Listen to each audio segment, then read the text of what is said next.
जय हिंद। देखिए, अभी जो है प्राइम मिनिस्टर नरेंद्र मोदी की प्रशंसा की कशीदे में एक रत्न और जुड़ गए।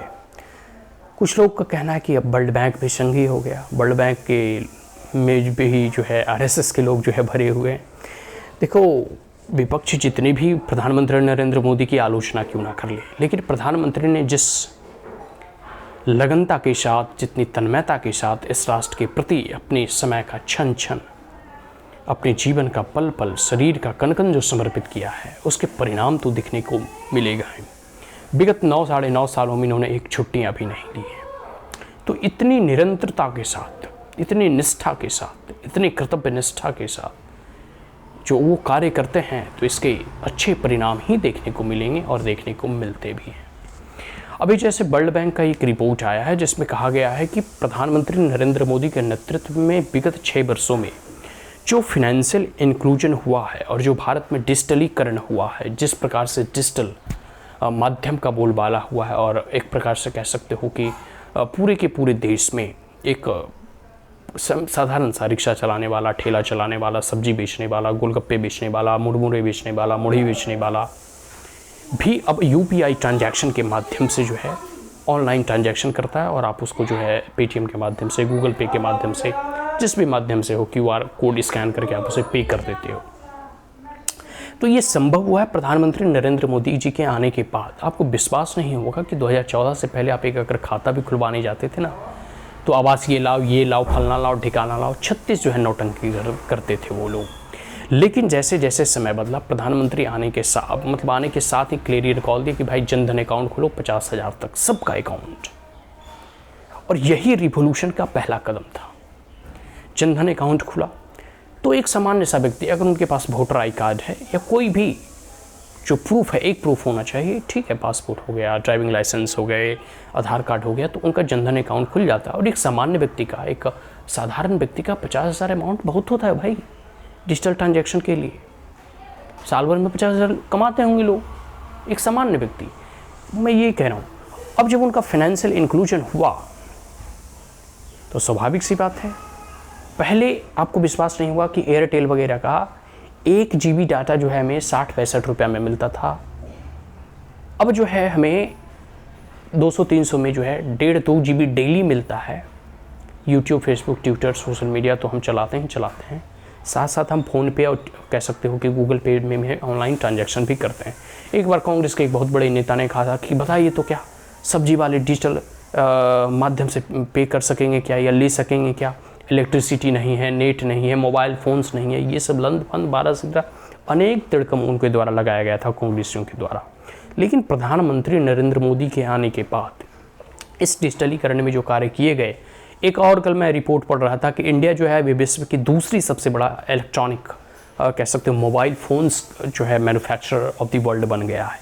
मतलब विश्व में भारत दूसरे पायदान पर है जहाँ सबसे अधिक मोबाइल फ़ोन्स बनाए जाते हैं।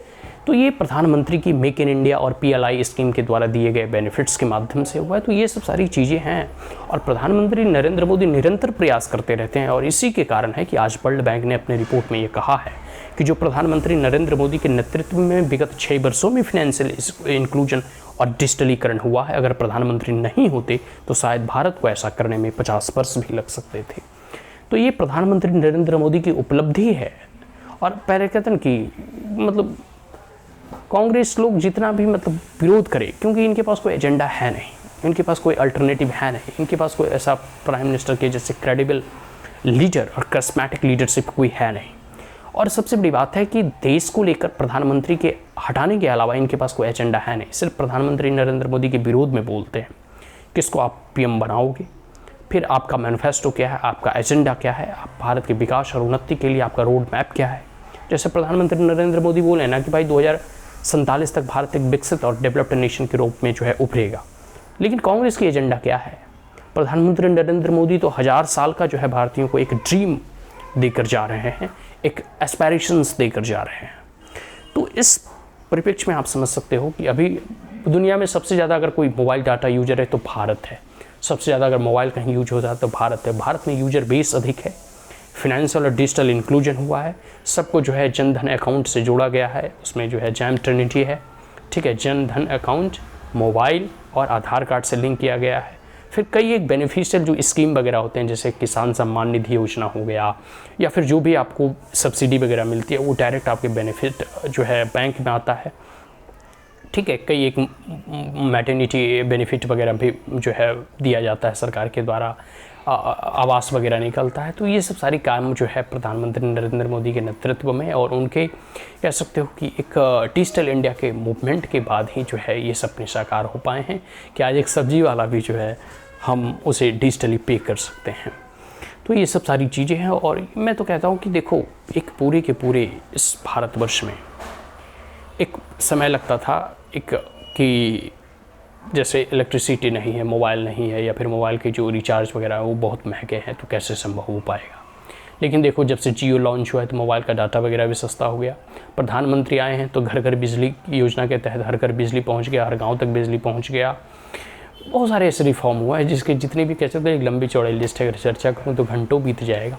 लेकिन हाँ, अब जैसे प्रधानमंत्री नरेंद्र मोदी या बीजेपी का कोई कार्यकर्ता तो है नहीं वर्ल्ड बैंक या कोई भी ऐसे मल्टीलैटरल इंस्टीट्यूशंस में बैठा हुआ जो मोदी की जो है प्रशंसा करे, तो वैश्विक मंच पे चाहे बाइडेन हो, या फिर ऑस्ट्रेलिया के प्राइम मिनिस्टर हों, या फिर हर एक देश के जो है प्राइम मिनिस्टर हों, प्रधानमंत्री नरेंद्र मोदी की पॉपुलैरिटी ही इतनी है कि लोग उनकी प्रशंसा करते हुए नहीं थकते हैं, और पूरी दुनिया इनकी प्रसिद्धि का कायल है।